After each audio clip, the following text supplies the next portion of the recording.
Right? She's recently widowed, so she's pretty much the queen, the absolute dictator of this city-state, Carthage.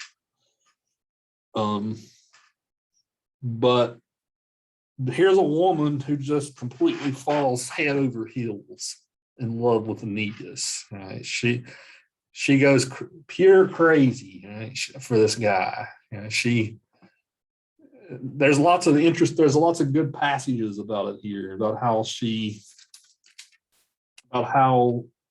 crazy and how infatuated she gets with him. Infatuation is probably the best word to use here.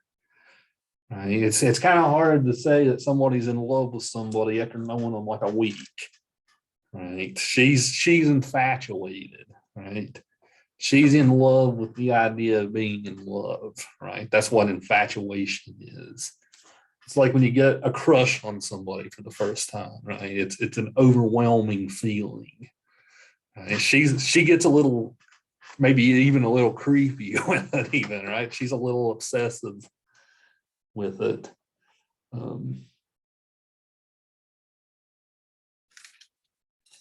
Trying to find the good passage to illustrate that. It's somewhere here.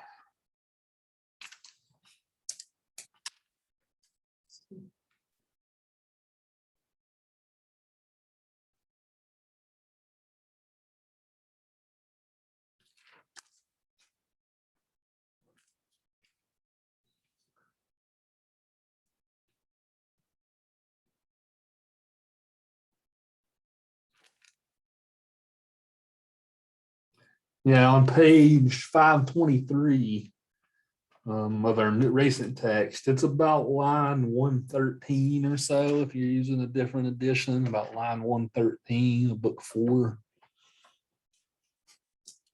It says, now no sooner had Jove's dear wife perceived that Dido was in the grip of such a scourge, no thought of pride could stem her passion now. Then Juno approaches Venus and sets a cunning trap. What a glittering prize, a triumph you carry home, you and your boy there, you grand and glorious powers. Just look, one woman crushed by the craft of two gods. I'm not blind, you know, for years you've looked this chance at the homes of rising Carthage, feared our ramparts. Where will it end?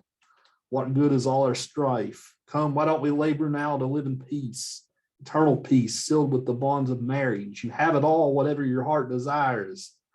Dido's ablaze with love, drawing the frenzy deep into her bones. So let us rule this people in common, joint command, and let her marry her Phrygian lover, be his slave, and give her Tyrians over to your control, her dowry into your hands. So this is the god, this is Juno and Venus, Hera and Aphrodite plotting, right? That's what, so they're pretty much saying, we're going to light Dido's heart on fire here, right?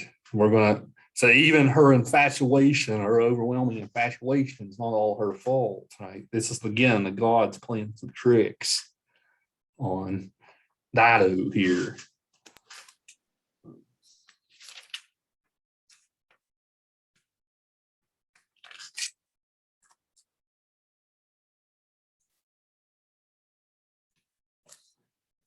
There's some great passages in this. Again, I wish I had my marked up book, looking unprepared here. But there's some passages here that talk about this, about how she gets so infatuated with him. You know, it's how her heart, how she pretty much gets so in love with this guy that that's overwhelming. And they end up spending the night together in a cave. Right, they end up sleeping together, right, in a cave. That's pretty much the plot of the story. Right, he lands here. He kind of plays around with her a little bit. Right, he toys with her a little bit. Right, he has his fun. And they sleep together in a cave. Yeah, Dido's so in love, like, hey, you're gonna live a pretty good life, right? I'm queen of Carthage, right? You can be king of Carthage. Right? We'll live a pretty good life together. But Aeneas over here has a divine purpose, right? He has to go found the city of Rome. He can't hang around at this crappy city, right? He's got to go found the city of Rome.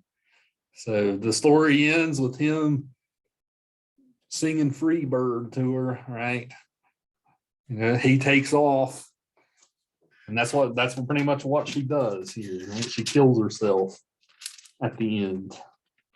She literally builds a funeral pyre, right? She builds a big flame and jumps in the flames, right? That's how she kills herself. She burns herself alive, right? That's how she goes. Right? It's a pretty bad way to go. She jumps in flames, right, to kill herself. Right? So,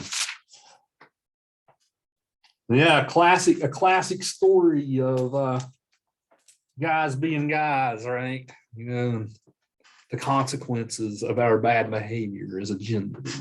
Right? That's the gist here.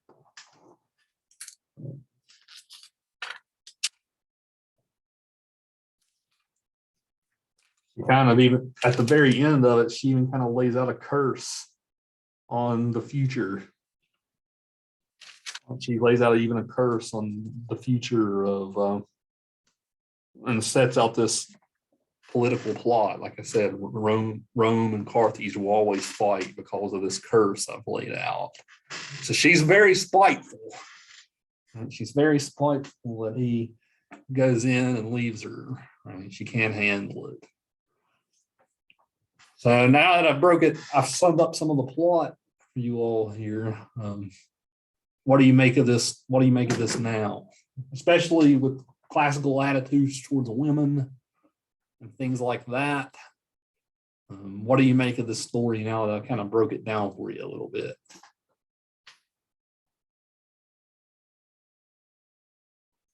Does this paint women a certain way? Do you? Yeah. Because when you said that, I remembered that something about the pyre and the something, and that yeah, it makes sense. And it also said something about a shrine to her dead husband that she worshipped every day. And right. I thought that was odd because she was so infatuated with the other guy. Right. Yeah. Now she's playing the role of widow really well, right? But we learn really she never loved the guy, right? Yeah. Right? Whereas with Aeneas, right, she knows that's what she feels. Yeah, her true love. Okay. Right.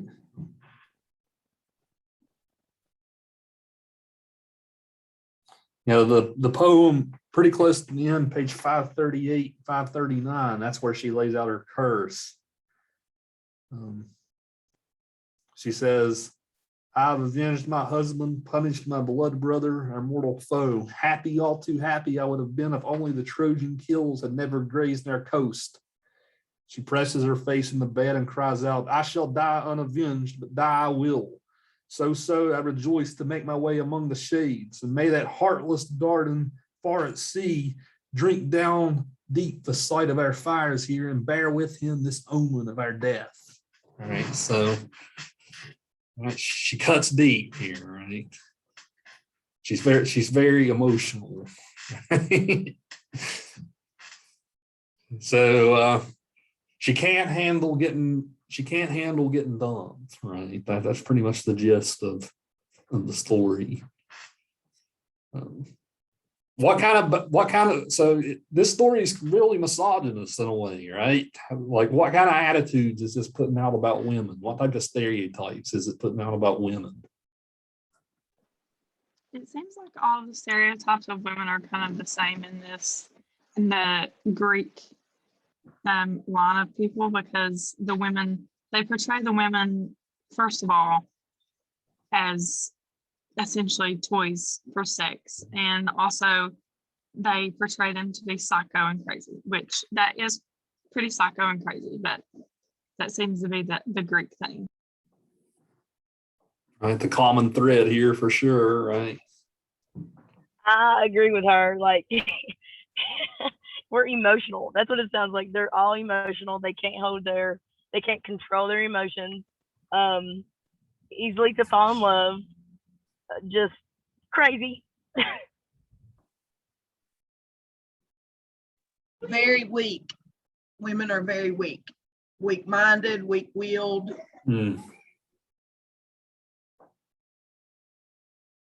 Yeah, I think we're even kind of portrayed as that today. Very emotional. We fall in love easy. I think we're still portrayed, a lot of us, as that today. And we're, most guys say we're always psycho. So I kind of think that's kind of the same today as it was portrayed in that. We can't live without a man. Right. Yeah, I think you said it well right there, right? You can't live without a man. Right? That's Dido's point here, right? That's why she kills herself.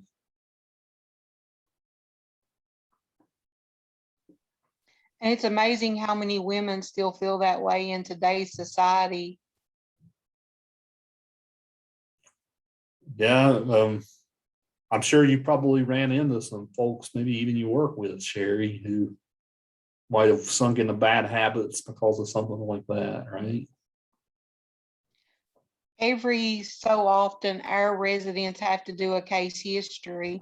And it made me think of it when you said that you asked for a few pages and you got 15.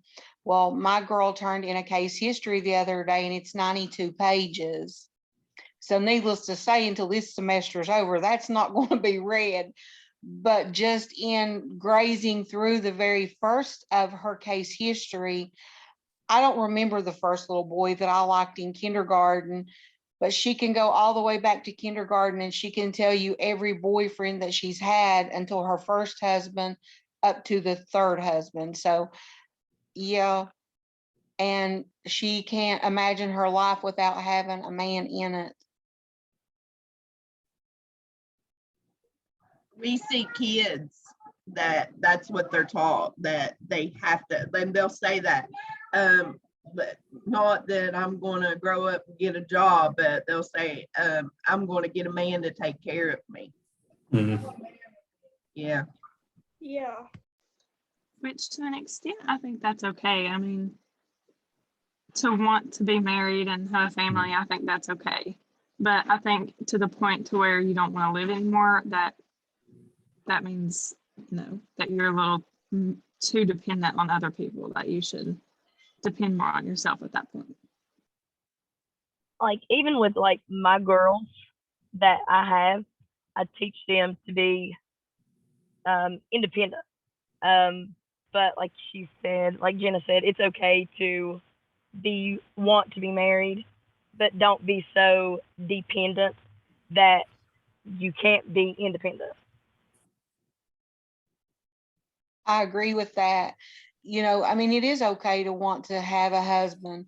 And I tell my husband all the time, I love him and I will be lost without him, but I could still live without him.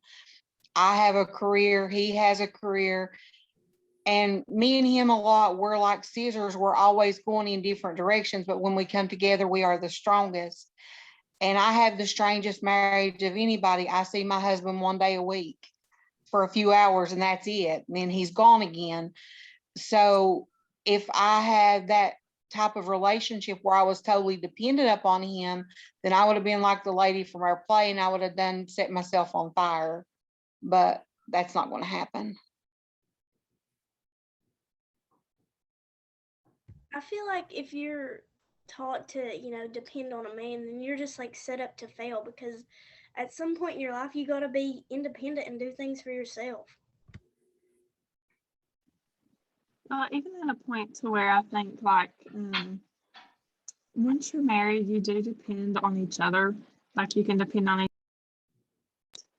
other. But I think like people die, and maybe you should be ready for that, and you should be prepared and have your education and be able to take care of yourself. Yeah. Sorry. Go ahead. Also feel like a lot of times you hear, like a guy or female, the guy cheats on his wife or something, and if the wife has nothing to fall back on, she's up the creek.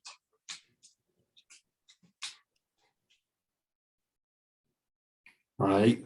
Yeah, you guys have probably seen this kind of thing happen all the time, right? If a woman doesn't have build up a career or something, right? That builds her whole identity on this type of thing, right? That's when you start leading into problems if things go bad. Crazy thing about Dido in the story is she's freaking queen of Carthage, right? She would have been just fine, right? She's not like Medea in Medea, right? Being left out in the streets, right? By her husband leaving her or whatever. Right? She would have been just fine.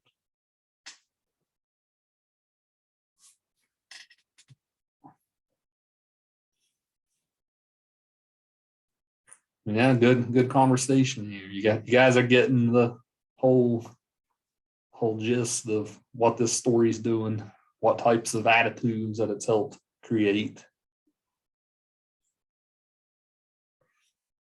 So in our final moments, let's segue over to Lysistrata. Okay, so that's our Greek comedy by Aristophanes.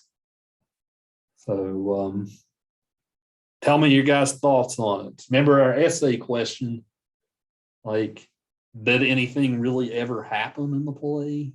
Right? Did women go back to square one as being the silenced gender, right? While men have all the power. Is that how the play works? The play turns everything tipsy-turvy, right? Women take the power that they supposedly already have, but don't exert, right? But things go back to the way they were, right? So I'm interested to hear what you guys have to say about it. I think the women achieved what they wanted to achieve, and I don't think they were striving to have rights. I think they were just striving to end the war, which they did, and they didn't get anything else from it besides that. Right. So the goal was met, right? Yeah, I think it showed women, like it empowered women. They did what they had to do to stop something, and they knew that men love that, and so I think it showed very empowerment, like a lot of empowerment for women.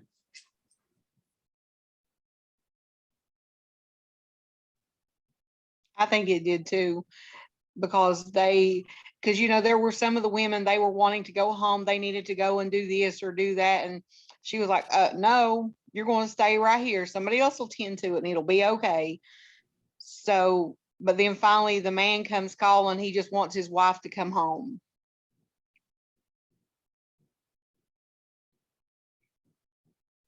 Right. So the joke is that the women are right, right? Men just can't deal without sex, right? I think like waging a sex war to like demand like political change, it is like somewhat effective, but to me it feels like, I don't know, powerless, because it's insulting to think that women have to protest their body to make a change because their voice isn't loud enough. And it's just like degrading to me. That's a very good point. I'm glad you raised that. That's kind of where I was going with that question, right? What do you guys have to say to that? I agree with that completely. How so, Alexis? Like, everybody has a voice, and it's just like the women that weren't being heard. And if you have to like say that they're not going to give sex anymore to get a point across, and that really is degrading. I agree with you on that. I feel like if that's what they had to withhold to make a point, then I feel like that was pretty degrading too.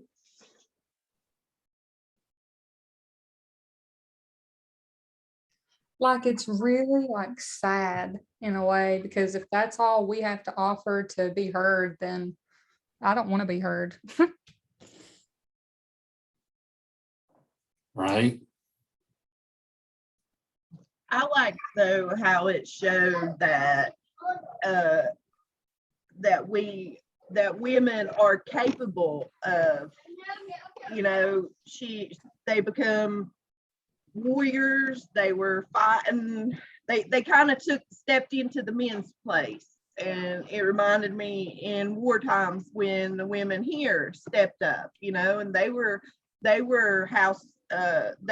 wore the pretty dresses and not a hair out of place, and then all the men went to war, and women had to put on pants and a head rag and go to make the bullets and the steel and all that. So I did find it empowering, and I think that also that that's a woman's magical power, and it showed it here. They could get just about anything they wanted out of the men.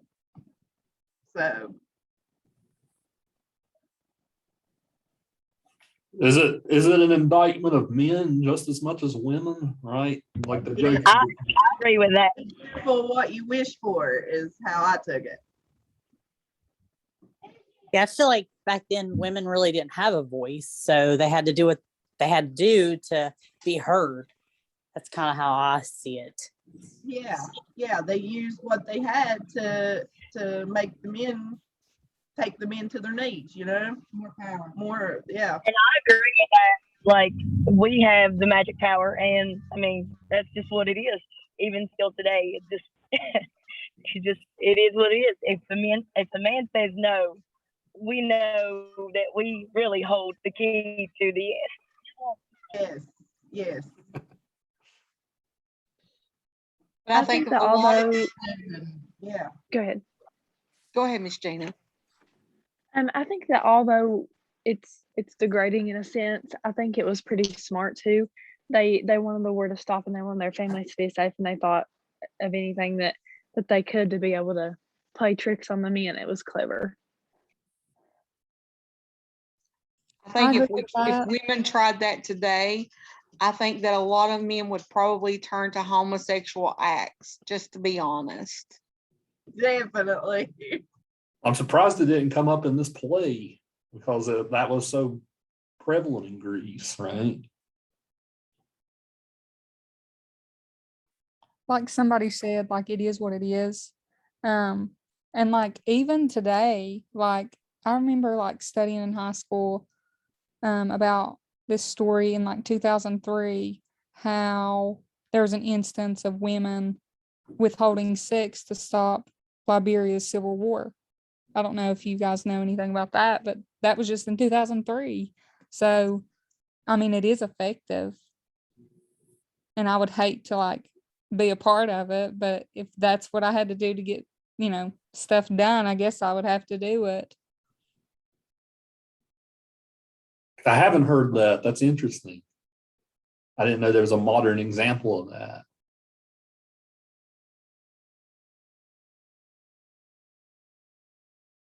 Which country did you say it was? In Liberia. Liberia. I'll have to read up. I want to read up on that. That sounds interesting.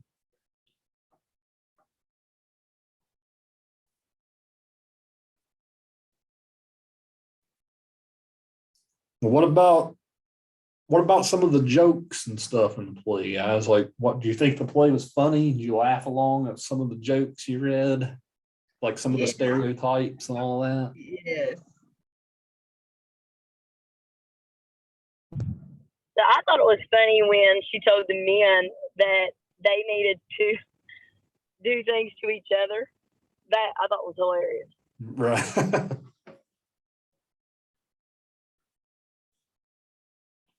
Yeah, it's a very crass play, right? This isn't something you would read in high school, right? It's very crass and vulgar in a way. Again, you guys are seeing that they didn't have any problem with that kind of thing in the ancient world, right? Especially with comedy. Vulgar seems to be the topic of Greece, I think. Right? Remember with Catullus, right? The Roman poet Catullus, right? He was all about being vulgar, right? That was his style. Very much so, right? He wasn't even subtle about it, as many of you guys wrote about on your discussion the first week.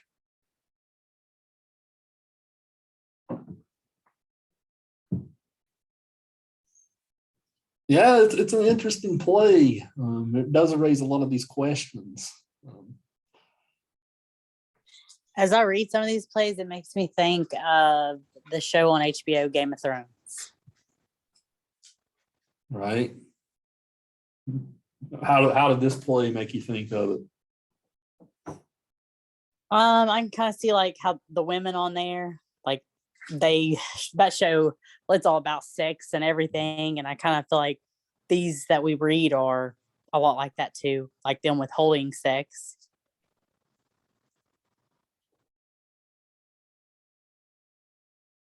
Right. Yeah, that show is definitely all about that, right? Yes. You can't watch an episode of it without somebody's boobs showing, right? Yeah, and then even like the people sleeping with like their brothers or whatever, like they do on that show too. So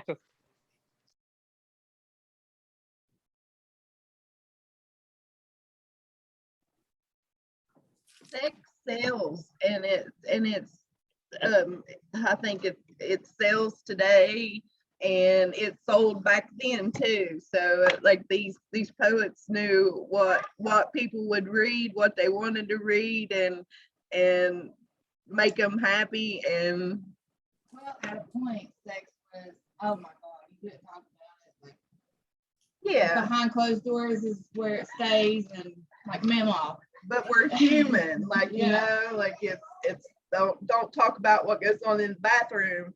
You used to not, and now like my little boy's saying poop and fart and yeah, and pee pee head. So that's what you Yeah. get called. And I can see men liking it just as much as women. You know, there's things to poke fun at about, and it's the truth. You know, like it, and the words like they use throbbing and things like that. Like But it is arousing. and I could see men like being like, yeah, right, we wouldn't let women do that, and the women, you know, are like, hee, but they also know that that's what, and men.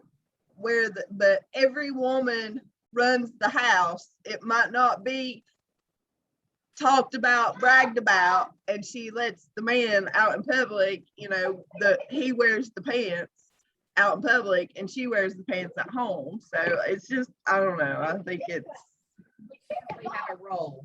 Yeah. It's poking fun at the gender roles too, like. So, Miss Kaylee, what are you saying? That the man rules the roost, but the woman rules the rooster? Exactly. that's a good one, Sherry. I like that. You know, we need some guys in here, right? That way we can have a gender war in class tonight, right? I'm the only one, right? So. I was about to say, I feel sorry for you. But I also you also look at it like this: behind every great man is also a great woman, you know, and it takes both of them, and to be that great man, you have to have a great woman to be behind to work you. with you Yes. and be behind you and by your side, and that's vice versa. Yeah, for a great woman, you have to have a good man. Yeah. So works both ways.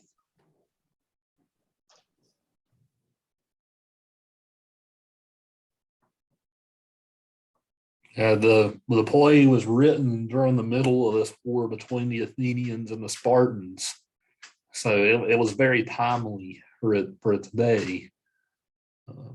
as far as the jokes and stuff go. Again, Aristotle didn't like Aristophanes much either, right? He thought this was vulgar entertainment, right? Sophocles was really the only person Aristotle liked as far as that went.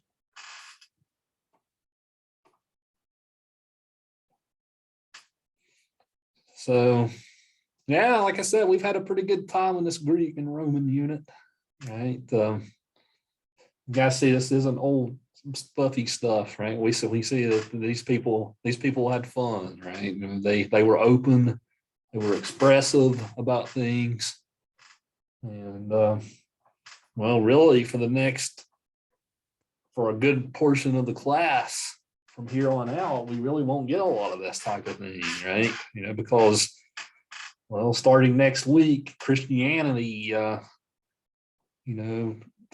begins, right? Remember, all this lit predates Christianity. So starting next week, we're going to start really getting nitty gritty into the history of Christianity and how Christianity's influenced lit and art and all this type of stuff. So next week, we're going to really dive into the weeds as far as Christianity and the different types and all this type of stuff. Just to give you guys a little preview for next week. As I said, once Rome fell, and I've told you guys before, once Rome fell, the Western world degenerated a lot. Right? It mostly became small farmers. Right? There wasn't a lot of like urban population centers. Knowledge and literature and art pretty much came to a dead crawl for over 1,000 years. Right? They call it the Dark Ages. Right? The Middle Ages are oftentimes called the Dark Ages. But that's not fair necessarily either. There was lots of literature and stuff being produced in that time, but it was spread out, right? It wasn't the quantity of it wasn't much, I guess you could say. There wasn't a large quantity of it, but there are still quality stuff, as we'll find out. Christianity has a big hold on the Western world from here on out. Next week, we're going to read two very influential Christian texts. The first one is St. Augustine's Confessions for next Monday, for the early week reading, St. Augustine's Confessions. It's about his journey from being a depraved sinner, right, to being a saint. But our main reading next week is our reading next week is always the most popular reading of the semester. Everybody loves Dante's Inferno, right? Dante's vision of hell, right? It's an epic poem, just like the Iliad and the Aeneid. It's another epic. But yeah, you guys will see the link between the Aeneid and Dante next week, because Virgil, the poet Virgil, gives Dante a tour guide through hell. You guys will find out, right? It's almost like some Virgil fan fiction. Right? Dante loved him some Virgil. He made a Virgil a character in his own story. But you go through all these parts of hell, right? You'll see all these different sins. You'll see all these different sinners. You'll find out how they're punished, right? You'll even find that there's even like saintly people down in hell, right? But just because they lived before the time of Christ, they're still in a part of hell. You guys will find out. It's a great read. So I'm giving you, I think, books those are divided up into short sections called cantos. I think I'm giving you a section, canto 1 through 11, and then I'm giving you the very last canto. The very last canto is when Dante goes and sees the devil and Judas in hell, right? So I couldn't not give you that part. I didn't give you the whole thing just because it gets kind of repetitive after a while. The whole thing's fun to read, but it does get kind of repetitive after a while. But after a while, you get the gist, right? So that's why I cut it up in a section for you instead of making you read the whole thing. I did teach the whole thing once, and I thought it was a mistake. I thought we just kept repeating the same stuff. So I'm only giving you a little snippet of it for next week. But I guarantee you next week will probably be one of our most lively classes we've had yet, just because everybody always loves Dante's Inferno, right? You see all these different sins, and he gives these crazy punishments for them in hell, right? So even talking about like the Christian conception of hell, right? How much of that is actually shaped by Dante, and not even the Bible, but by Dante, right? Will be an interesting conversation we'll have next week. So we're jumping ahead about 1,300 years next week.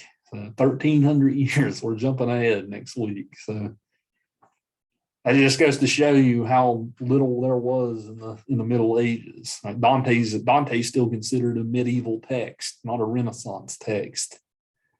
So jumping ahead quite a bit from the fall of Rome to Italy in the early stages of the Renaissance. So have fun with it. Doc said Dante's a good read. You guys will all love it. It's everybody loves Dante's Inferno. It's a popular text to teach. All right, so you guys feel good? Yeah. All right. So you guys all enjoy your weekends. We'll see you guys again next week. Bye. Bye. Have a good weekend. See you, everybody. Sir, you have a good weekend. You too. Mr. Yeager, Yes. are the previous modules still open? Are you talking about the ancient Greek module? The discussion post. Yeah, they're still open. Okay, good deal. I've had some technical issues